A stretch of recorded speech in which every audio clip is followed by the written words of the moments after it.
إن الحمد لله نحمده ونستعينه ونستغفره ونعوذ بالله من شرور أنفسنا ومن سيئات أعمالنا من يهده الله فلا مضل له ومن يضلل فلا هادي له وأشهد أن لا إله إلا الله وحده لا شريك له وأشهد أن محمدا عبده ورسوله أما بعد فإن خير الحديث كتاب الله وخير الهدي هدي محمد صلى الله عليه وسلم وشر الأمور محدثاتها وكل محدثة بدعة وكل بدعة ضلالة وكل ضلالة في النار. أعوذ بالله السميع العليم من الشيطان الرجيم من همزه ونفخه ونفسه. بسم الله الرحمن الرحيم. إن عدة الشهور عند الله 12 شهرا في كتاب الله يوم خلق السماوات والأرض ومنها 4 حرم. سب سے پہلے ہر طرح کی حمد و ثنا، تعریف و توصیف، عظمت اور بزرگی، کبریائی اور بڑائی اللہ رب العزت کے لیے لائق اور زیبا ہے، جس کی نعمتیں بے شمار ہیں، جس کے احسانات انگنت ہیں، جو ساری کائنات کا خالق و مالک ہے. اس کائنات میں تصرف کرنے کا اکیلا اختیار اس کے پاس ہے، حکم اسی کے لیے ہے، اختیارات اسی کے پاس ہیں. وہ جس شخص کو چاہتا ہے، جس جگہ کو چاہتا ہے، جس وقت کو چاہتا ہے، عظمت سے، فضیلت سے، برتری سے نواز دیتا ہے. اس کی یہ سنت اس نے اپنی کتاب میں بیان کی، وَرَبُّكَ يَخْلُقُ مَا يَشَاءُ وَيَخْتَارُ، کہ آپ کا رب جس کو چاہتا ہے پیدا کرتا ہے. کوئی پیدا کرنے کے معاملے میں اس کے حکم میں دخل اندازی نہیں کر سکتا، وہ جو چاہے پیدا کرے. کوئی اس کے معاملے میں شرکت نہیں رکھتا. وہ یختار، اور جس کو چاہتا ہے چن لیتا ہے، پسند کر لیتا ہے، فضیلت عطا کر دیتا ہے، برتری دے دیتا ہے. اس معاملے میں بھی کوئی دخل اندازی نہیں کر سکتا. اللہ اپنی مخلوق میں جس مخلوق کو چاہتا ہے، جس فضیلت سے چاہتا ہے نواز دیتا ہے. وہ اپنی مخلوق میں جس کو چاہتا ہے نبی بنا دیتا ہے، جس کو چاہتا ہے رسول بنا دیتا ہے. کوئی اس پر اعتراض کرنے کا حق نہیں رکھتا. یہ معاملہ اکیلا اس کے ہاتھ میں کہ وہ جس کو چاہے گا فضیلت سے نوازے گا. مخلوق ساری اس کی ہے، پر مخلوق کے درجات، مخلوق کا لیول یکساں نہیں ہے، اوپر نیچے ہیں. کچھ لوگ افضل ہیں، کچھ لوگ مفضول ہیں. سارے انسان اس کی مخلوق ہیں، پر اس نے انسانوں میں انبیاء کو ایک خاص مقام دیا ہے. امتی اپنی پوری زندگی بھی لگا دے تو کسی نبی کے مقام تک کے نہیں پہنچ سکتا. وہ ان کا مقام ہے. وہ کس نے دیا ہے؟ اللہ یستفی، اللہ چنتا ہے جس کو چاہتا ہے رسالت کے لیے. پھر انبیاء بھی یکساں درجے کے نہیں ہیں. انبیاء میں بھی فضیلتوں کے اعتبار سے تفاوت ہے. کچھ انبیاء کا درجہ بلند ہے، کچھ ان سے کمتر ہے. وہ انبیاء جن کو اللہ نے نبوت کے ساتھ ساتھ رسالت بھی عطا فرما دی، ان کا درجہ بلند ہے، جو نبی بھی ہیں اور رسول بھی ہیں. ہر نبی رسول نہیں ہوتا، لیکن ہر رسول نبی ضرور ہوتا ہے. تو کچھ انبیاء ہیں اللہ نے ان کو رسالت بھی دے دی ہے، کسی خاص قوم کی طرف ایک پیغام دے کر کے بھیجا، ان کا درجہ بہت بلند ہے. عام انبیاء سے ان کا مقام بلند ہے جو رسول بھی ہیں. پھر رسول بھی یکساں درجے کے نہیں ہیں، ان میں بھی تفاوت ہے. 5 رسول وہ ہیں جن کو اولو العزم من الرسل کہا گیا. حوصلے والے رسول، عزیمت والے رسول، ہمت والے رسول. ان اولو العزم من الرسل کا مرتبہ عام رسولوں سے بلند ہے. کون ہے وہ رسول؟ حضرت نوح علیہ السلام، حضرت ابراہیم علیہ السلام، حضرت موسیٰ علیہ السلام، حضرت عیسیٰ علیہ السلام اور پیارے نبی محمد رسول اللہ صلی اللہ علیہ وسلم. ان کا مرتبہ سارے رسولوں میں سب سے بلند ہے. پھر ان 5 رسولوں میں سے 2 وہ ہیں جو اللہ کے خلیل ہیں. جن کو اللہ نے اپنی خلت سے نوازا. اور خلیل ہونے کا مطلب یہ ہوتا ہے کہ دوست. خلیل کا مطلب ہم عام طور پہ خلیل کا ترجمہ دوست سے ہی کر سکتے ہیں، پر عربی میں دوستی کے بہت سارے مراتب ہیں، بہت سارے لیولز ہیں. تو جو سب سے اعلیٰ لیول کا دوست ہوتا ہے اس کو خلیل کہا جاتا ہے. آپ اندازہ لگا سکتے ہیں کہ خلیل ہونا کتنا بڑا مرتبہ ہے کہ اللہ کے نبی نے فرمایا لو کنت متخذا خلیلا لاتخذت ابا بکر خلیلا. اگر میں دنیا میں کسی کو اپنا خلیل بناتا تو میں ابو بکر کو اپنا خلیل بناتا. حضرت ابو بکر بلا شبہ دوست تھے، پر دوستی کا جو سب سے اعلیٰ مرتبہ ہے اللہ کے نبی کے ساتھ، حضرت ابو بکر اس تک نہیں پہنچے تھے. کہ اگر کسی کو میں خلیل بناتا تو ابو بکر ہی اکیلے جن کو خلیل بناتا. لیکن خلیل ہونا بہت بڑا مرتبہ ہے. ان 5 رسولوں میں 2 اللہ کے خلیل ہیں. ایک حضرت ابراہیم اللہ کے خلیل ہیں، دوسرے اللہ کے نبی محمد رسول اللہ صلی اللہ علیہ وسلم اللہ کے خلیل ہیں. اور ان دونوں خلیلوں میں سب سے اعلیٰ مرتبہ اللہ کے نبی محمد رسول اللہ صلی اللہ علیہ وسلم کا ہے. اللہ کے نبی کا مرتبہ تو وہ مرتبہ ہے، اللہ کے نبی نے فرمایا اقوم مقامن، قیامت کے دن میرا مرتبہ وہ ہوگا، میرا مقام یہ ہوگا، میں اس جگہ پر کھڑا ہوں گا. اقوم مقامن یرغب الخلائق الی حتی ابراہیم، کہ پوری جو مخلوق ہوگی اللہ کی جو میدان محشر میں جمع ہوگی وہ رغبت سے میری طرف دیکھے گی کہ کیا مقام ہے، کاش ہم کو مل سکتا. حتی ابراہیم، یہاں تک کہ حضرت ابراہیم بھی تمنا کریں گے اس مقام کی. جو مقام مجھ کو ملے گا حضرت ابراہیم کو بھی نہیں ملے گا. یہ فضیلتیں ہیں، یہ اللہ نے بانٹ دی ہیں. ان فضیلتوں میں بندے دخل اندازی نہیں کر سکتے. یہ اللہ کی مرضی، اللہ جس کو چاہے فضیلت سے نواز دے. نہ اللہ نے جس کو فضیلت دی ہے اس کی فضیلت چھین سکتے، نہ اللہ تعالیٰ نے جس کو فضیلت نہیں دی اس کو فضیلت دے سکتے. ہاں، اللہ ہی کے لیے امر ہے، اللہ ہی کے لیے حکم ہے. یہ ہم قرآن میں بہت ساری جگہوں پر یہ آیت پڑھتے ہیں کہ امر اللہ کے لیے، حکم اللہ کے لیے. اس کا مطلب یہ بھی ہے کہ جس طرح کسی چیز کو حلال و حرام کرنا اکیلے اللہ کا حق ہے، اسی طرح فضیلتیں دینا اور فضیلتیں چھین لینا یہ بھی اللہ کا حق ہے. تو جیسے سارے انسان اللہ کی مخلوق ہیں پر سب کا درجہ ایک نہیں ہے، اللہ نے فضیلتوں میں تفاوت رکھا ہے، اسی طرح ساری زمین اللہ کی زمین ہے، ہر مسجد اللہ کی مسجد ہے، لیکن اللہ تعالیٰ نے زمینوں میں بھی فضیلت کے اعتبار سے تفاوت رکھا ہے، مسجدوں میں تفاوت رکھا ہے. 3 مسجدیں دنیا کی سب سے اعلیٰ مسجدیں ہیں جن کی طرف آپ سفر کر سکتے ہیں ان کی زیارت اور ان میں نماز پڑھنے کی مقصد سے، کہ ان میں نماز پڑھنے کا ثواب اللہ نے زیادہ رکھا ہے. باقی وہ فضیلت کسی کو نہیں حاصل ہے. پھر ان 3 مسجدوں میں مسجد اقصیٰ اور حرمین، اس میں حرمین کو جو فضیلت حاصل ہے وہ مسجد اقصیٰ کو نہیں حاصل ہے. پھر مسجد حرام کو جو حاصل ہے وہ مسجد نبوی کو نہیں حاصل ہے. زمین کے خطے اللہ تعالیٰ نے فضیلتوں کے اعتبار سے تفاوت رکھا ہے. ملک شام کو الگ طرح کی فضیلت حاصل ہے. اللہ نے فرمایا بارکنا حولہ، ہم نے اس زمین کے اندر برکت رکھی ہے. حرمین کو فضیلت حاصل ہے جو کسی اور خطے کو نہیں حاصل ہے. فضیلتیں اللہ کا حق ہے، یہ سمجھنا بہت ضروری ہے. کیونکہ یہ نہیں سمجھنے کی وجہ سے کیا ہوتا ہے کہ بندہ بہت سارے معاملات میں اپنی حدیں توڑ کر کے ان حدود میں داخل ہو جاتا ہے جو اللہ کی حد ہے. جیسے مکان کی فضیلت اللہ طے کرتا ہے ویسے زمانے کی فضیلت بھی اللہ طے کرتا ہے. زمانے اللہ کے ہیں، صبح و شام اللہ کے ہیں، مہینے عشرے اللہ کے ہیں، ہفتے اللہ کے ہیں. اللہ نے ان میں بھی یکسانیت نہیں رکھی ہے، ان کے درجات بھی الگ الگ ہیں، ان میں بھی تفاوت ہے. کچھ مہینے دوسرے مہینوں سے افضل ہیں، کچھ دن دوسرے دنوں سے افضل ہیں، کچھ راتیں دوسری راتوں سے افضل ہیں، کچھ عشرے دوسرے عشروں سے افضل ہیں. سارے سال اللہ کے ہیں. سال کس نے بنائے؟ اللہ نے بنائے. اللہ نے فرمایا ان عدت الشہور عند اللہ 12 شہرا فی کتاب اللہ، کہ یہ مہینوں کی جو 12 گنتی ہے، جب سے اللہ نے زمین و آسمان کو پیدا کیا 12 مہینے اللہ تعالیٰ نے طے کیے. یہ کسی ریاضی دان کے، کسی سائنس دان کے طے کیے ہوئے مہینے نہیں ہیں. کائنات جب سے بنی اللہ نے طے کر دیا کہ مہینے 12 ہوں گے. منہا 4 حرم، اور ان 12 مہینوں میں 4 مہینے اللہ نے حرام مہینے رکھے ہیں، حرمت والے مہینے رکھے ہیں. ان حرمت مطلب کیا ہوتا ہے؟ حرام مطلب کیا ہوتا ہے؟ ہم ایک لفظ استعمال کرتے ہیں احترام، ہے نا. احترام کا مطلب کیا ہوتا ہے؟ جس کا تقدس، جس کی عظمت زیادہ ہو، جس کی آپ کو رسپیکٹ جس کا اللہ تعالیٰ کے ہاں زیادہ ہو. تو 4 مہینے ایسے ہیں جن کا اللہ تعالیٰ کے ہاں مرتبہ زیادہ ہے، حرام مہینے ہیں. وہ کون سے 4 مہینے ہیں؟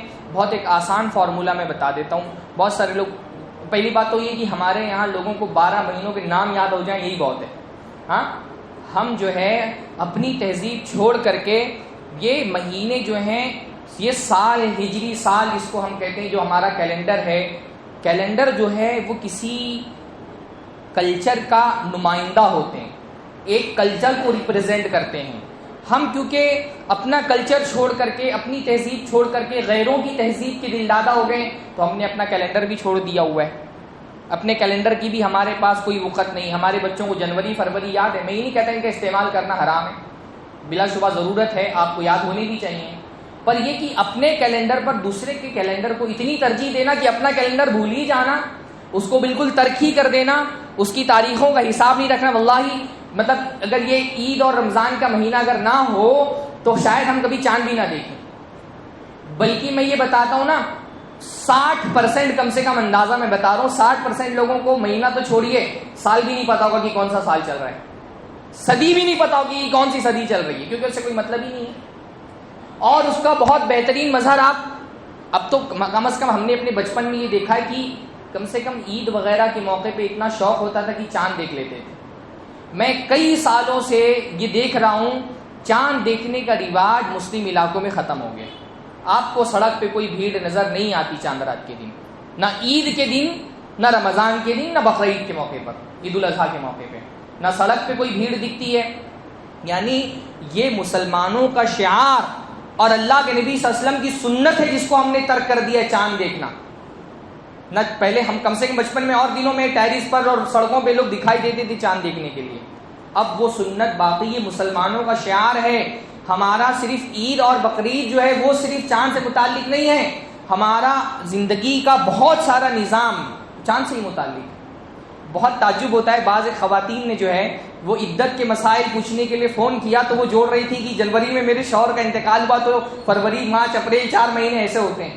میں نے کہا اللہ کی بندی یہ جو عدت کے احکام ہیں یہ ہجری مہینے کے حساب سے چلتے ہیں، اس میں آپ کو عیسوی کیلنڈر نہیں دیکھنا ہے کہ جنوری میں انتقال ہوا تھا شوہر کا، آپ کو چاند کی تاریخ کا حساب رکھنا پڑے گا اگر آپ کو عدت شمار کرنی ہے. تو جو بھی عدت میں چاند کا حساب رکھا جاتا ہے، جو مہینے روزے جو ایام 20 کے روزے ان میں چاند کا حساب رکھا جاتا ہے. تو یہ کیلنڈر ہم نے اپنا ترک کر دیا، یہ بہت بڑی مصیبت ہے.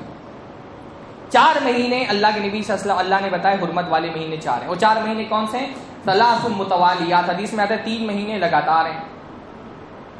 مفسرین نے اس کی حکمت بیان کی، وہ حکمت یاد رہے گی تو آپ کو انشاءاللہ 4 مہینے بھی یاد رہیں گے. ذوالحجہ کا مہینہ حرام ہے جس میں ہم ابھی داخل ہونے والے ہیں. کیوں حرام ہے؟ علماء کہتے ہیں کہ حرام مہینوں میں جنگیں نہیں کرنی چاہیے. عرب کے لوگ بھی حرام مہینوں میں جنگ کرنے سے پرہیز کرتے تھے. کیوں ذوالحجہ کے مہینے میں جنگ نہیں کرتے تھے؟ کیونکہ حج کا مہینہ ہے. زمانے جاہلیت میں بھی کافر حج کرتے تھے. اگر جنگ ہوتی رہے گی، امن کا ماحول نہیں ہوگا تو حاجی حج کیسے کر سکیں گے؟ تو ذوالحجہ کا مہینہ حرام کیا تاکہ حاجی پرامن طریقے سے حج کر سکیں. ذوالحجہ کا مہینہ حرام کیا کیونکہ یہ مہینہ حاجی اپنے گھروں سے نکل کر کے حج کے لیے مکہ آتے ہیں، تو اس سے ایک پہلا مہینہ حرام کر دیا. اور ذوالحجہ کے بعد ذوالحجہ سے پہلے جو ہے ذوالقعدہ کا مہینہ حرام کیا. ذوالحجہ کے بعد محرم کا مہینہ حرام کیا کیونکہ محرم میں حاجی حج سے فارغ ہو کر کے اپنے گھروں کی طرف جاتے ہیں. تو 3 مہینے لگاتار ہیں، ذوالقعدہ، ذوالحجہ اور محرم. اور بیچ میں ایک مہینہ رجب کا حرام ہے. کیوں؟ کیونکہ کوئی اگر بیچ سال میں عمرہ کی نیت سے، زیارت کی نیت سے آنا چاہے تو ایک مہینہ اس کو بیچ میں ایسا ملے کہ وہ عمرہ کر سکے. تو 4 مہینے حرام ہے، رجب، ذوالقعدہ، ذوالحجہ اور محرم، یہ حرام مہینے. بتانا میں یہ چاہتا ہوں سب سے پہلے کہ یہ حرمت کے مہینوں میں آپ ہیر پھیر نہیں کر سکتے. جو حرمت والے مہینے ہیں وہ حرمت والے مہینے رہیں گے. عرب کے لوگ کیونکہ عرب کے لوگ بھی زمانے جاہلیت میں ان مہینوں کو بہت احترام کرتے تھے. تو ایک چیز لیکن ان کے اندر پائی جاتی تھی، نسی. کیا ہوتا تھا؟ نسی میں یہ ہوتا تھا کہ کبھی مان لیجیے کسی کو ذوالقعدہ میں جنگ کرنی ہے یا محرم میں جنگ کرنی ہے. اب یہ تو محرم کا مہینہ حرام ہے لیکن عربوں میں جنگیں، کیونکہ قبائلی معاشرہ تو جنگیں بہت ہوتی تھی، چھوٹی چھوٹی باتوں پہ جنگیں ہو جاتی تھیں. اونٹنی کو کسی نے مار دیا، اس پہ 40 سال تک جنگ چلتی تھی. تو اب محرم میں جنگ کرنا ہے لیکن محرم تو حرام مہینہ ہے. تو ایک قلمدان ان کی وزارت ہوتی تھی نسی کی، بعض خاندانوں کے پاس، بعض لوگوں کے پاس. ان کے پاس جاتے کہتے ہیں ہم کو محرم میں جنگ کرنی، کچھ چینجنگ ہو سکتی ہے. تو وہ سوچ بچار کر کے کہتا تھا ٹھیک ہے اس مرتبہ ہم جو ہے محرم کو سفر بنا دیتے ہیں، سفر بنا دیتے ہیں، جنگ کرو. اب وہ سفر کا مہینہ ہو جاتا تھا، جنگ کرتے تھے، اس کے بعد پھر محرم آتا تھا، پھر سفر آتا تھا، مہینے یہاں وہاں گھوم گئے تھے. اللہ نے فرمایا انما النسy زیادۃ فی الکفر، نسی کرنا یہ کفر میں زیادتی کا سبب ہے. اللہ کی حرمت کے مہینوں کو آپ ہیر پھیر نہیں کر سکتے. کیا سمجھ میں آیا؟ فضیلتیں دینا اللہ کا اکیلے اختیار ہے. جن مہینوں کو اللہ نے، جن اشروں کو، جن دنوں کو اللہ نے فضیلت دی، ان کی فضیلت آپ چھین نہیں سکتے، اور جن کو فضیلت نہیں دی ان کو آپ فضیلت نہیں دے سکتے. آپ اپنے طور پہ سوچیں فلاں تاریخ کو اللہ کے نبی صلی اللہ علیہ وسلم کو معراج ہوئی تھی تو اس رات کو ہم افضل رات قرار دے دیں، آپ کو اس کا اختیار حاصل نہیں ہے. آپ اپنے طور پہ سوچنے کی فلاں دن اللہ کے نبی کی پیدائش کا دن ہے اس لیے وہ افضل ہونا چاہیے، اس کا اختیار آپ کے ہاتھ میں نہیں ہے. فضیلتیں آپ نہیں طے کریں گے، فضیلتیں توقیفی ہوتی ہیں، ان کے لیے آپ کے پاس دلیل ہونی چاہیے، یا تو قرآن سے یا تو حدیث سے. یہ سمجھنا اس لیے ضروری ہے کہ ہمارے معاشرے میں بعض ایام ان کی کوئی فضیلت نہیں ہوتی، لیکن لوگوں نے اپنی عقل سے، اپنی منطق سے ان کو فضیلت والا بنا دیا ہے. ہر 2-4 مہینے میں، مطلب اب تو ایسا ہو گیا ہے کہ جتنا مولوی کا پیٹ بڑھتا جا رہا ہے ہمارے یہاں عیدیں بڑھتی جا رہی ہیں. جتنی لوگوں کی ضرورت بڑھی، جب مرضی میں آتا ہے کوئی بھی ایک نئی عید ایجاد کر لیتا ہے، کوئی نئی جاگنے کی رات ایجاد کر لیتا ہے. دین ایجاد نہیں ہوتا، دین نازل ہوتا ہے، اس کا انزال ہوتا ہے. تو ایک طرف تو وہ دین جن کی بہت فضیلتیں ہیں، ان کو ہم، جن کی فضیلتیں ہی نہیں ہیں ان کو ہم نے خوب فضیلت والا بنایا ہوا ہے، چراغاں کرتے ہیں، راتوں کو جاگا جاتا ہے، الگ الگ عبادتیں کی جاتی ہیں. اور بہت سارے ایام ایسے جن کی اللہ کے یہاں بہت بڑی فضیلت ہے، ان کی طرف کوئی توجہ ہی نہیں ہوتی. ہمارے معاشرے کو دیکھ کر کے پتہ ہی نہیں چلتا کہ کوئی فضیلت والے دن گزر رہے ہیں. انہی دنوں میں سے 10 دنوں کا ایک وقفہ ہے جس میں انشاءاللہ تعالی ہم بہت جلد داخل ہونے والے ہیں. فضیلتیں اللہ تعالیٰ کی طے کردہ ہیں. اللہ تعالیٰ نے رمضان کو جو فضیلت دی ہے مہینوں میں، وہ کسی مہینے کو حاصل نہیں ہے. جمعہ کو ہفتے میں جو فضیلت ہے وہ کسی دن کو حاصل نہیں ہے. عرفہ کے دن کی جو فضیلت ہے وہ سال میں کسی دن کی نہیں ہے. لیلۃ القدر کی جو فضیلت ہے وہ کسی رات کو نہیں ملی، یہ اللہ تعالیٰ نے طے کیا ہے. انہی فضیلتوں میں سے ایک فضیلت یہ ہے کہ ذوالحجہ کا پہلا عشرہ، عشرہ کا مطلب ہوتا ہے 10 دن، عشر مطلب ہوتا ہے 10، تو عشرہ مطلب پہلے 10 دن. ذوالحجہ کا پہلا عشرہ سال کے سارے عشروں میں سب سے افضل عشرہ ہے. سال کے سارے عشروں میں سب سے افضل عشرہ ہے. اتنے بابرکت دن اور کسی مہینے میں نہیں آتے. اس پر تو علماء کا بالکل اتفاق ہے کہ رمضان کے پہلے دونوں عشروں سے ذوالحجہ کا پہلا عشرہ افضل ہے. سبحان اللہ. آپ سمجھ رہے ہیں رمضان آتا ہے تو ہمارے محلے میں، ہمارے علاقے میں خود ایک مومن بندے کے دل میں کیا جذبات ہوتے ہیں عبادت کے، کتنا ہم نیکیوں کی طرف مائل ہوتے ہیں، نمازوں کی پابندی شروع ہو جاتی ہے، مسجد میں بھیڑ لگ جاتی ہے. لیکن ذوالحجہ کا عشرہ شروع ہوتا ہے، کہیں لگتا ہے کہ کوئی تبدیلی محسوس نہیں ہوتی، نہ ہمارے محلوں میں، نہ ہمارے علاقوں میں، نہ ہمارے معاشروں میں. حالانکہ یہ متفقہ بات ہے، اللہ کے نبی صلی اللہ علیہ وسلم نے فرمایا کہ سارے دنوں میں سب سے افضل دن اللہ کے یہاں ذوالحجہ کے 10 دن ہیں. حتیٰ کہ رمضان کے 2 عشرے جو ہیں ان کے بارے میں تو اتفاق ہے کہ رمضان کے پہلے 2 عشروں سے ذوالحجہ کا پہلا عشرہ افضل ہے.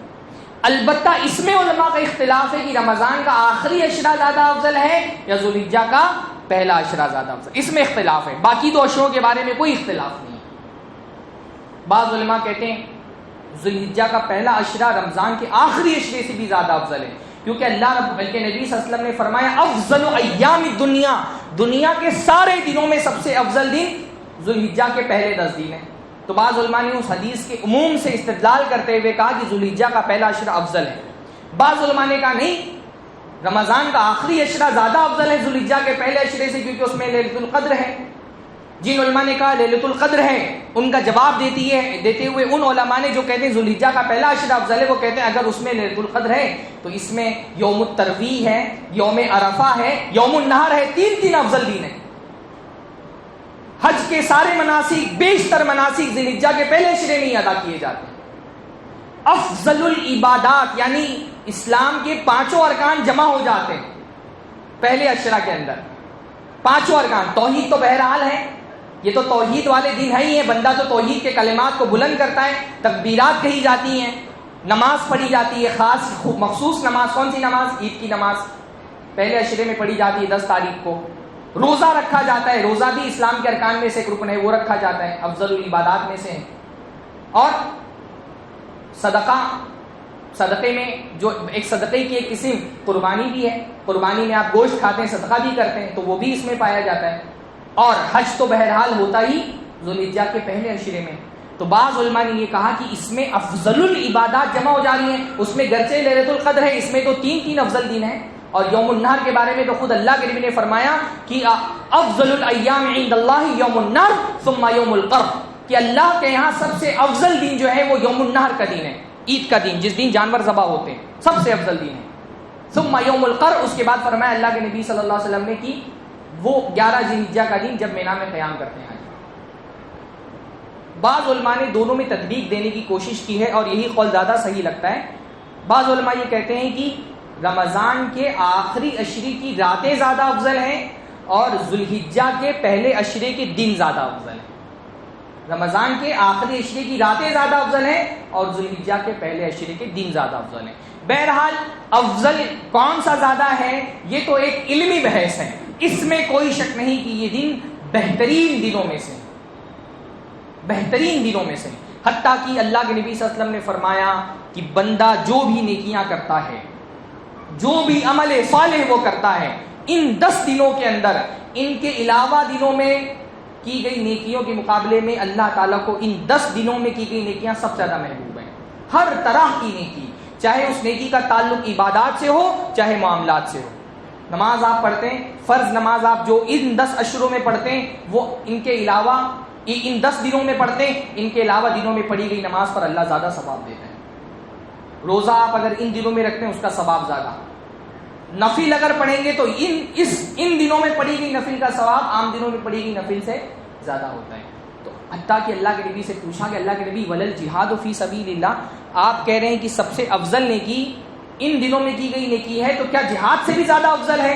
تو اللہ نے فرمایا ولل جہاد فی سبیل اللہ، کی جہاد کی نیکی بھی ان نیکیوں کی برابری نہیں کر سکتی، سوائے اس کے کہ کوئی آدمی اپنی جان و مال لے کر کے اللہ رب العالمین کے راستے میں نکلا اور اس کے بعد اپنی جان و مال اللہ کے راستے میں قربان کر دیا، شہید ہو گیا، تو شہادت کی نیکی سب سے افضل نیکی ہے. شہادت کے علاوہ جتنی بھی نیکیاں کی جاتی ہیں ان سے زیادہ محبوب اللہ تعالیٰ کو ان 10 دنوں میں کی گئی نیکی ہے. ہمارا رب ہم سے بہت محبت کرتا ہے، وہ ہم پر یہ فضل کرتا ہے کہ ہماری عمریں مختصر ہیں، تو ان مختصر عمروں میں ایسے دن ہم کو دے دیے جائیں جن میں ہم نیکیاں کر کے اپنے ثواب کو بوسٹ کر سکیں. اللہ ہم کو جہنم میں نہیں ڈالنا چاہتا. یرید اللہ ان یتوب علیکم، اللہ تعالیٰ تم پر رحمت کرنا چاہتا ہے، تمہاری توبہ قبول کرنا چاہتا ہے. ہم سے گناہ ہوتے ہیں سرزد، ہم انسان ہیں، خطاؤں کے پتلے ہیں، ہمارا رب نہیں چاہتا کہ ہم کو عذاب دے. ما یفعل اللہ بعذابکم، اللہ تم کو عذاب دے کہ کیا کرے گا؟ اللہ تو تمہاری بخشش کرنا چاہتا ہے. اسی لیے تو اللہ تعالیٰ موقع فراہم کرتا ہے معاف کرنے کے، اور انہی موقعوں میں سے کتنے موقع ہیں؟ یعنی آپ اللہ تعالیٰ رات کے آخری حصے میں سمائے دنیا پہ نازل ہو کر کے اپنے بندوں سے کہتا ہے هل من مستغفر فاغفر له، کوئی ہے توبہ کرنے والا، مغفرت طلب کرنے والا تو میں اس کو معاف کر دوں. کتنا محبوب وہ کون معاف کرنے والا ہے جو آ کر کے گناہگاروں سے بلاتا ہو کہ آؤ مجھ سے معافی مانگو میں معاف کر دوں گا. اللہ اپنے گنہگار بندوں کو پکارتا ہے اور محبت سے پکارتا ہے. قل یا عبادی الذین اسرفوا علی انفسہم لا تقنطوا من رحمت اللہ. اللہ تعالیٰ فرماتا ہے کہہ دیجئے کہ اللہ تعالیٰ کہتا ہے یا عبادی، اے میرے بندوں. کتنی محبت ہے، ہاں کتنی محبت ہے. یہ محبت کس سے جتائی جا رہی ہے؟ نیک کوکاروں سے نہیں، پرہیزگاروں سے نہیں، نمازیوں اور روزے داروں سے نہیں. کن کو اللہ تعالیٰ میرے بندے کہہ رہا ہے؟ الذین اسرفوا علی انفسہم، جنہوں نے اپنی جان پہ ظلم کیا گناہ کر کے. گنہگاروں کو اللہ تعالیٰ میرے بندے کہہ کر کے پکار رہے ہیں. جب گنہگاروں سے یہ محبت ہے تو نیکوکاروں سے کیا محبت ہوگی؟ یا عبادی، اے میرے بندوں جنہوں نے ظلم کر لیا ہے، لا تقنطوا من رحمت اللہ، گناہ کر کے تم نے اپنی جان پہ ظلم کیا، اللہ کی رحمت سے مایوس مت ہونا. ان اللہ یغفر الذنوب جميعا، اللہ تعالیٰ تمہارے سارے گناہ معاف کر دے گا. کوئی گناہ اللہ کی رحمت سے بڑا نہیں ہو سکتا. کتنا بھی بڑا گناہ کر لو، اللہ کے حضور میں حاضر ہوگے، تمہارا ایک آنسو تمہارے سارے گناہوں کو مٹا دینے کے لیے کافی ہے۔ اللہ بخشنا چاہتا ہے، اللہ رحم کرنا چاہتا ہے، اور اس رحمت کے لیے اللہ تعالیٰ موقع بھی دیتا ہے، آفر بھی رکھتا ہے۔ ویسے تو توبہ کے لیے کوئی موقع کی ضرورت نہیں، آدمی جب جاگ جائے تب سویرا، جب وہ گناہ سے معافی مانگ لے۔ کوئی وقت ایسا نہیں ہے زندگی میں، جب تک سانسیں سلامت ہیں، جب تک قیامت نہیں آئی ہے، جب تک سورج مغرب سے نہیں نکلتا، کوئی وقت اللہ تعالیٰ سے توبہ کرنے کے لیے اپوائنٹمنٹ لینے کی ضرورت نہیں ہے کہ اس ٹائم اللہ تعالیٰ نے توبہ کے لیے اویلیبل نہیں ہے، آپ کو اور انتظار کرنا پڑے گا۔ جب جاگ جائیں اللہ سے توبہ کریں، ایک سچی توبہ دل سے نکلے گی، دل میں ندامت کا احساس ہوگا، اللہ سارے گناہ معاف فرما دے گا۔ ہمیشہ توبہ کے دروازے کھلیں، اس لیے کسی موقع کے انتظار کی ضرورت نہیں ہے، لیکن کچھ مواقع ایسے جن میں اللہ کی رحمت ٹھانٹے مار رہی ہوتی ہے، زیادہ اللہ معاف کر رہا ہوتا ہے، انہی موقعوں میں سے ایک موقع یہ بھی ہے۔ زیادہ آپ توبہ کریں، زیادہ استغفار کریں، اللہ کی رحمتیں ان دنوں میں 10 دنوں میں زیادہ شدید ہوتی ہیں۔ ایک ایک گناہ اللہ تعالیٰ کے سامنے حضور میں پیش کر کے معافی مانگ لے، اللہ تعالیٰ معاف فرما دیتا ہے۔ اور باقی اللہ تعالیٰ نے انہی دنوں میں عرفہ کا ایک دن رکھ دیا ہے۔ اللہ کے نبی صلی اللہ علیہ وسلم نے فرمایا صوم یوم عرفہ یکفر السنۃ، بعض روایتوں میں احتسب علی اللہ ان یکفر السنۃ الماضیہ والباقیہ، کہ عرفہ کے دن کا روزہ، 9 ذی الحجہ کا روزہ، یہ 1 سال پہلے اور 1 سال بعد کے گناہوں کا کفارہ ہے۔ یہ توبہ آپ نے سچے دل سے اخلاص کے ساتھ اگر روزہ رکھا، آپ یہ مت سمجھیے کہ روزہ رکھ لیے چلو اب پرانے گناہ سارے ڈیلیٹ ہو گئے اور 1 سال کے بھی گناہ ڈیلیٹ ہو گئے، پھر سے 1 سال گناہ کر لیتے ہیں پھر اس کے بعد روزہ رکھ لیں گے۔ نہیں، ہم کو نہیں پتا ہمارے روزے اللہ کے یہاں پہ قبول بھی ہوئے کہ نہیں ہوئے، ہاں کیا پتا روزہ رکھ لیا قبول ہی نہ ہو تو، لیکن اللہ سے امید رکھنا چاہیے کہ انشاءاللہ تعالیٰ ایک دن کا روزہ انشاءاللہ تعالیٰ 2 سال کے گناہوں کی معافی کا ذریعہ ہے۔ اللہ چاہتا ہے کہ بندہ کچھ تو ایسے، دیکھیے اللہ تعالیٰ رحم کرنے والا ہے لیکن اللہ تعالیٰ ظلم کرنے والا بھی نہیں ہے۔ اگر اللہ تعالیٰ سب کو جنت میں داخل کر دے، نیکوں کو بھی جنت میں داخل کر دیا، برا کا اور گنہگاروں کو بھی جنت میں داخل کر دیا، یہ اللہ کے عدل کے خلاف ہو جائے گا، ہے نا۔ اللہ تعالیٰ نے فرمایا قرآن مجید کے اندر کہ جن لوگوں نے گناہ کیا اور جن لوگوں نے نیکی کیا کہ دونوں کو برابر کر دیا جائے گا، ایسا تو نہیں ہو سکتا۔ اس لیے اللہ تعالیٰ بندے کو موقع دیتے ہیں کچھ تو لے کر کے آؤ کہ تمہاری بخشش ہو۔ ایسے ہی تم کو بھی جنت میں ڈال دیں، فرعون کو بھی جنت میں ڈال دیں گے تو اللہ کے عدل کے خلاف ہے۔ کچھ لاؤ کہ ہاں بھائی تم نے یہ کیا تھا، اس کی بنیاد پر اللہ کی رحمت سے تم کو جنت میں ڈالا جا رہا ہے۔ عمل سے جنت میں نہیں جاتا لیکن عمل سے اللہ تعالیٰ کی رحمت آتی ہے، ہاں، ورنہ جنہوں نے گناہ کیا ہے اور جنہوں نے نیکیاں کی سب کو جنت میں ڈال دے تو ایسا نہیں۔ تو بندے کو موقع دیا جاتا ہے، چلو عام دنوں میں اپنی نفس پر قابو نہیں رہتا، کچھ غلطیاں ہو جاتی ہیں، موقع ہے تمہارے پاس کہ جو خاص دن ہے اس میں زیادہ سے زیادہ عبادتیں کرو تاکہ گناہوں کا پردہ جو وزن ہو گیا ہے نیکیوں کا پردہ اس پہ بھاری ہو جائے۔ کم محنت کر کے زیادہ ثواب کما سکتے ہو۔ رمضان میں جیسے موقع تھا ویسے ہی یہ 10 دن انشاءاللہ تعالیٰ جو ہے 29 تاریخ اتوار کے دن پڑ رہی ہے ذوالقعدہ کی، اور اس دن اگر چاند دکھا تو چاند دیکھنے کی کوشش کریں، اور چاند دکھے تو ہم کو فون کر کے بتائیں، ہاں۔ اور چاند جو ہے وہ آسمان پر دکھتا ہے، چاند موبائل پر نہیں دکھتا، چاند ٹی وی پہ نہیں دکھتا۔ بہت بڑا پرابلم یہ لوگ موبائل کھول کے دیکھ رہے ہوتے ہیں، چاند کی خبر آئے گی نہیں آئے۔ جب آسمان پر کوئی چاند نہیں دیکھے گا تو موبائل پہ خبر کون دے گا؟ چاند دیکھنے کی کوشش کریں۔ لوگ تنظیموں کو، ذمہ داروں کو لان تان کرتے ہیں کہ یہ کیا ہر چاند کے موقع پہ جھگڑا ہو جاتا ہے اور اختلافات ہو جاتے ہیں، تو اختلاف ہوں گے نا جب آپ چاند نہیں دیکھیں گے تو۔ بھائی علماء کو طنز کرنا بہت آسان ہے، اس وقت سب سے سافٹ ٹارگیٹ علماء ہیں۔ امت کی ہر مصیبت لے جا کر کے ان کے سر پہ ڈال دو۔ بچے بگڑ رہے ہیں، علماء ذمہ دار، عورتیں بے حیا ہو رہی ہیں، علماء ذمہ دار، سب سے سافٹ ٹارگیٹ ہے علماء۔ آپ اپنی ذمہ داری ادا نہ کریں، کوئی مسئلہ ہو قوم کے اندر پولیس کے ذمہ دار علماء ہیں، چاند پہ اختلاف ہو جاتے ذمہ دار علماء ہیں۔ تو بھائی آپ چاند دیکھیں نا، چاند دیکھیں گے تو چاند پہ اختلاف نہیں ہوگا، آپ چاند دیکھتے نہیں تو اختلاف ہو گئی۔ تو چاند دیکھیں، 29 جو ذوالقعدہ سنڈے کے دن پڑ رہا ہے، ہمارا جو کیلنڈر میں جو ڈیٹ لکھی ہوئی ہے وہ ایک دن پیچھے چل رہی ہے۔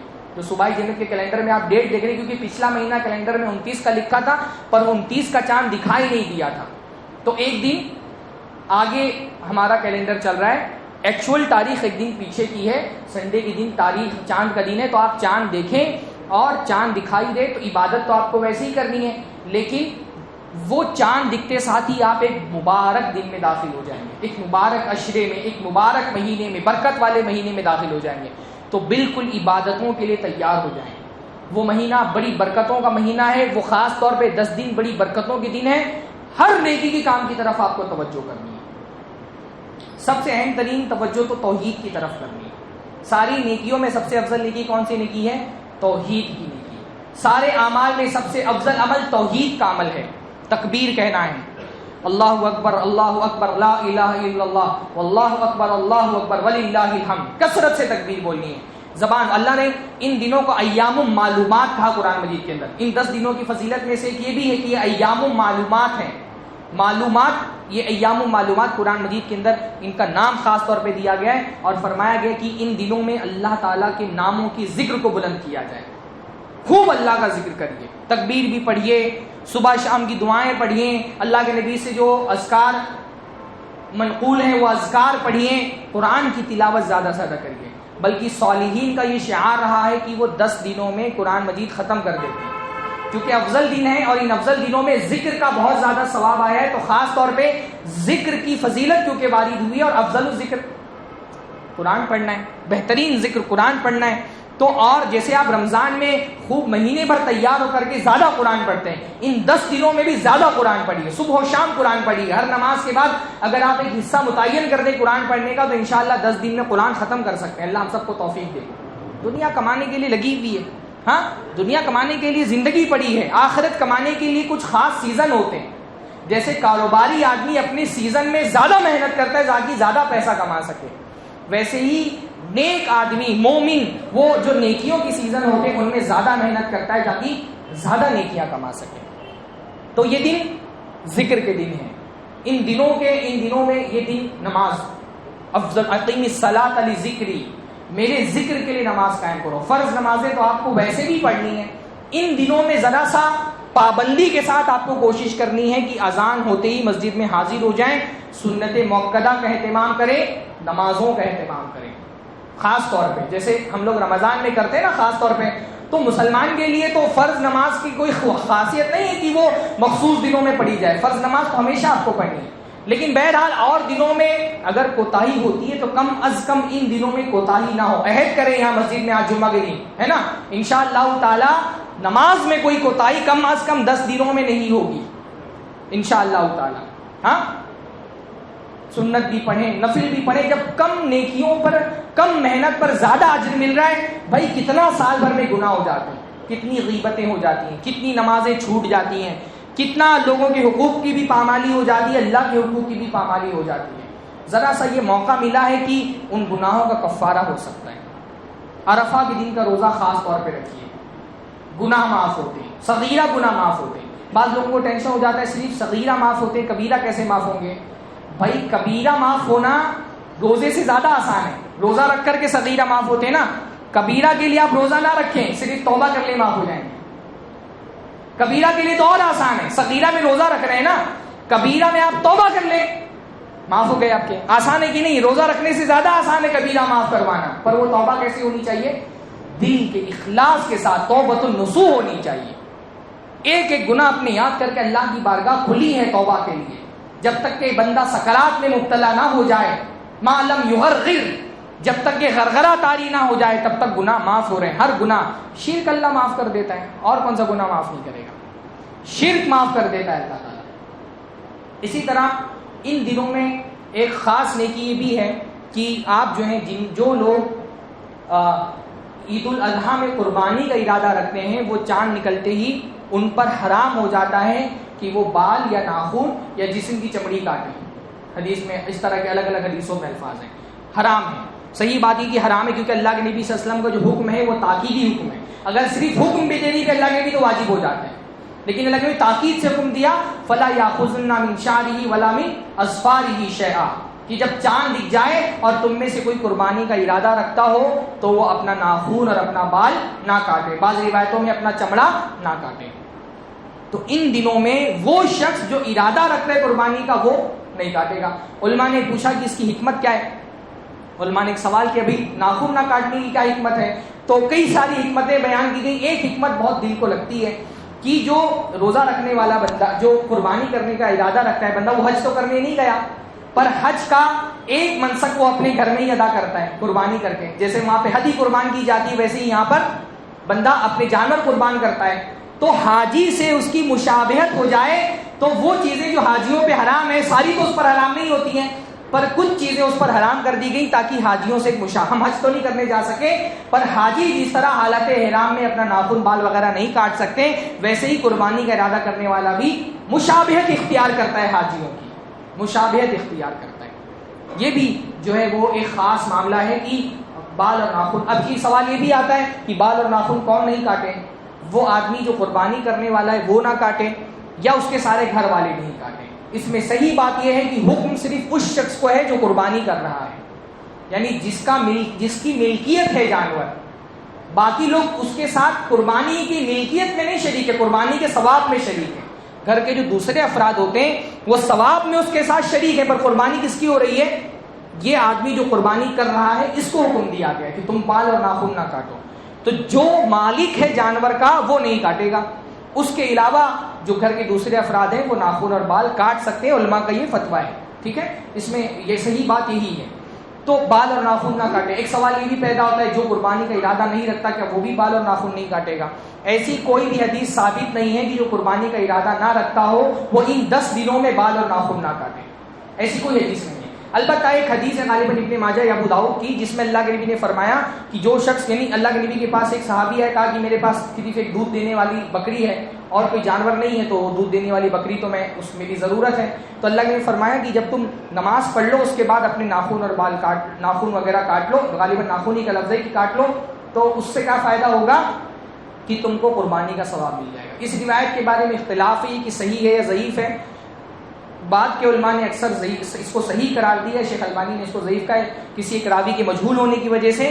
بعد کے علماء نے کہا کہ اس کی توثیق ثابت ہے، تو دوسرے علماء جو ہے اس کو صحیح کہتے ہیں. لیکن اس میں یہ حکم نہیں کہ 10 دن تک نہیں کاٹے گا. اس میں صرف یہ حکم ہے کہ نماز پڑھنے کے بعد آؤ تو کاٹ لو. 10 دن تک نہیں کاٹے اس کا حکم نہیں ہے. جو قربانی کا ارادہ نہیں رکھتا ہو، جو قربانی کا ارادہ رکھتا ہو اس کے لیے تو واجب ہے کہ وہ نہیں کاٹے گا. لیکن جس کو قربانی نہیں کرنی وہ ان 10 دنوں میں بال اور ناخن وغیرہ کاٹ سکتا ہے. اس کے اوپر کوئی پابندی شریعت نے نافذ نہیں کی ہے. عرفہ کا دن دعا کا دن ہے، جو 9 ذی الحجہ کا دن ہے. اللہ کے نے فرمایا خیر الدعاء دعاء یوم عرفہ، بہترین دعا عرفہ کے دن کی دعا ہے. اس لیے جب 9 ذی الحجہ کی تاریخ آئے تو کثرت سے دعا کرنی چاہیے. حدیث کے اندر آتا ہے کہ اللہ تعالیٰ اپنے بندوں سے قریب ہو جاتا ہے عرفہ کے دن اور فرشتوں سے کہتا ہے ما اراد ہؤلائی ما اراد ہؤلائی، کہ یہ میرے بندے جو عرفات کے میدان میں جمع ہوئے ہیں، ما اراد ہؤلائی، یہ کیوں جمع ہوئے ہیں؟ الگ الگ نسلوں سے، الگ الگ رنگوں سے، الگ الگ زبانیں بولنے والے. کیا خوبصورت منظر ہوتا ہے. اس امت کی خصوصیات میں سے ہے نا کہ یہ امت، اس میں کالے بھی ہیں، گورے بھی ہیں، اس میں افغانی بھی ہیں، ایرانی بھی ہیں، تورانی بھی ہیں، ان میں امریکی بھی ہیں، یورپین بھی ہیں. یہ فضیلت کسی نبی کو نہیں ملی. ہر نبی ایک خاص قوم کی طرف نبی بنا کر کے بھیجا جاتا تھا. محمد عربی صلی اللہ علیہ وسلم کو اللہ نے ساری دنیا کے انسانوں کے نبی بنا کر کے بھیجا. اللہ خوش ہوتا ہے کہ اس کے بندے، ہر رنگ و نسل کے بندے، ہر زبان بولنے والے بندے جمع ہو گئے ایک میدان میں، ہاتھ اٹھا اٹھا کر کے اللہ کے حضور میں دعا کرتے ہیں. اللہ تعالیٰ کہتا ہے ما اراد ہؤلاء ما اراد ہؤلاء، فرشتوں سے کہتا ہے، کیونکہ فرشتوں نے کیا کہا تھا کہ اللہ تعالیٰ یہ کیسی مخلوق پیدا کرنے جا رہا ہے، یہ زمین پہ پیدا ہونے کے بعد فساد کرے گی، خون بہائے گی. اللہ تعالیٰ ان فرشتوں سے کہتا ہے بتاؤ ذرا یہ اپنا جان و مال لگا کر کے میرے بندے جمع ہوئے کیا چاہتے ہیں؟ صرف اللہ کی رضا، صرف خیر، صرف جنت. فرشتوں پر حجت ایک طرح سے قائم کی جاتی ہے. ما اراد ہؤلاء، بتاؤ تو ذرا یہ انسان انہی کے بارے میں تم کہتے تھے کہ یسفکون الدماء، یہ خون بہائیں گے، یہ فساد پھیلائیں گے. دیکھو تو یہ دنیا کے کونے کونے سے میرے بندے اپنی جان و مال قربان کر کے اپنے، ابھی تو سمجھیے حج آسان ہو گئے، ورنہ آپ سوچیں حج پہ جانے والے انسانوں کو ایک زمانے میں اس طرح سے الوداع کہا جاتا تھا یہ سوچ کے کہ پتہ نہیں یہ زندہ واپس آئیں گے کہ نہیں واپس آئیں گے. یہ کونے کونے سے یاتون علی، قرآن مجید کیا ہے نا کہ اللہ حضرت ابراہیم نے فرمایا کہ یہ آئیں گے اونٹنیوں پہ بیٹھ کر کے، الگ الگ جانوروں پہ سوار ہو کر کے، صحراؤں کو پار کر کے، سمندروں کو پار کر کے ایک جگہ جمع ہوئے اللہ کی وحدانیت کا کلمہ پڑھنے والے. ان کے درمیان توحید کا رشتہ ہے، ان کے درمیان محمد صلی اللہ علیہ وسلم پر ایمان کا رشتہ ہے. کیسا خوبصورت وہ منظر ہوتا ہے. اس بات کی علامت ہے کہ یہ امت ایک جان ہے, یہ امت ایک جسم ہے. ان کی رنگوں نسلوں میں کوئی فرق ہو, ان کی زبانیں کوئی ہوں, ان کے خاندان کوئی ہوں, یہ محمد عربی صلی اللہ علیہ وسلم کے نام پر اکٹھا ہونے والی امت ہے. یہ لا الہ الا اللہ بھی اکٹھا ہونے والی امت ہے اور لا الہ الا اللہ پر اکٹھا رہے گی انشاءاللہ تعالی. یہ توحید ہے, یہ اتحاد کی بنیاد ہے. ہمارے اتحاد کا مطلب سمجھا جاتا ہے شرک کرنے والے کو شرک کرنے دو, اس سے متحد ہو جاؤ. اتحاد کی بنیاد لا الہ الا اللہ ہے, محمد رسول اللہ. تو وہ دن اللہ کی خوشی کا دن ہوتا ہے. حدیث کے اندر آتا ہے کسی دن اللہ رب العالمین اتنے بندوں کو جہنم سے آزاد نہیں کرتا جتنا عرفہ کے دن آزاد کرتا ہے. جہنم سے آزادی کا دن ہے, اس لیے پورا عشرہ آپ روزہ رکھیں. اللہ کے نبی صلی اللہ علیہ وسلم کی یعنی آخری تو یوم النحر کا دن, عید کا دن ہے, اس میں تو آپ روزہ نہیں رکھ سکتے. باقی 9 دنوں کے بارے میں مختلف حدیثوں میں آتا ہے کہ اللہ کے نبی روزہ رکھتے تھے, اور روزہ بہت بڑی نیکی ہے. اللہ کے نبی صلی اللہ علیہ وسلم نے فرمایا کہ جو اللہ کے راستے میں ایک دن روزہ رکھتا ہے 70 سال کے لیے اس کو جہنم سے دور کر دیا جاتا ہے. تو روزہ بھی ایک عبادت ہے, اس کا بھی اہتمام کرنا چاہیے. اور قربانی تو بہرحال ایک ایسی عبادت ہے کہ ہم اللہ تعالیٰ سے اپنی محبت کا ثبوت کے لیے اس عشرے کے آخر میں ایک جانور اللہ کے راستے میں قربان کرتے ہیں. اور یہ قربانی اس بات کی علامت ہوتی کہ اللہ آج جانور تیرے راستے میں قربان کر رہے ہیں, کل ضرورت ہوئی تو اپنی جان بھی تیرے راستے میں قربان کریں گے, اپنی خواہشیں تیرے راستے میں قربان کریں گے. ایک عظیم نبی کی یادگار کو زندہ کرتے ہیں جس نے اللہ کے راستے میں اپنے بچے کے گردن پر چھری رکھ دی تھی.